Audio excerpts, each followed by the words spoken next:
Try to remember the first time you were ever swept away by a story. The first time you were so caught up in one that you knew you were going to be a fan for life. It might have been the first time you read the words, "A long time ago in a galaxy far, far away," in bold yellow type.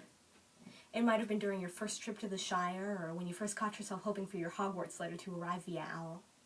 But no matter how you got your start, one thing is true for everyone.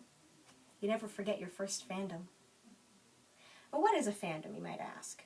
A fandom is any fan community centered around any kind of human interest or activity. If you're a fan of something, and there's more than one person like you, then you, my friend, are lucky, because you're part of a fandom. A few years ago, I waited in line for 15 hours to see the midnight premiere of Harry Potter and the Deathly Hallows Part 2. Yes, you heard me correctly. I sat outside the Riverstone in a little lawn chair for 15 hours straight to make sure that I got a good seat. And it was worth every minute of waiting. So as far as fans go, I'm kind of hardcore. And after a lifetime of fangirling, I'm well versed in the ways of fandom. So hop into your preferred mode of transportation, TARDIS, Nimbus 2000, Impala, Enchanted Wardrobe, whatever catches your fancy, and let's go on a trip. Today, I will cover what fandom is, the history of fandom, and why it appeals to so many people. Allow me to make my first point. What is fandom? The Merriam-Webster Dictionary defines fandom as the state or attitude of being a fan and traces its usage back to 1903. Fandom is most commonly associated with the fans of different kinds of media, such as books, movies, TV shows, graphic novels, and video games. But it's actually much more than that. The screaming fans at a Seattle Seahawks game, those people are in a fandom. The crowds at a Coldplay concert, so are they.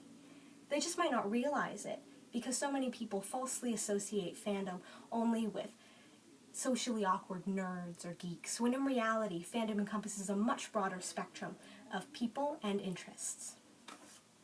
Let me tell you a bit about the history of fandom. One of the oldest, most established fandoms is the Sherlock Holmes fandom. The fans of Sir Arthur Conan Doyle's beloved detective, known as Sherlockians, have been around since the 1800s. And their passion is the stuff of legends. According to Scott Brown in an article for Wired magazine, it was actually the pressure of Sherlock Holmes fans that caused Sir Arthur Conan Doyle to finally start writing new Sherlock Holmes stories, years after he originally killed off the character. Other well-established fandoms include those surrounding the works of J.R.R. Tolkien, Jane Austen, and the British TV series Doctor Who. Since the 1990s, the fandoms around anime and manga, which are Japanese animation and comics specifically, have exploded in popularity, due in no small part to the internet. Now the internet, especially social networking sites like Tumblr, have transformed fandom. With the internet, it's been possible for fans to connect with each other faster and more closely than they ever have before.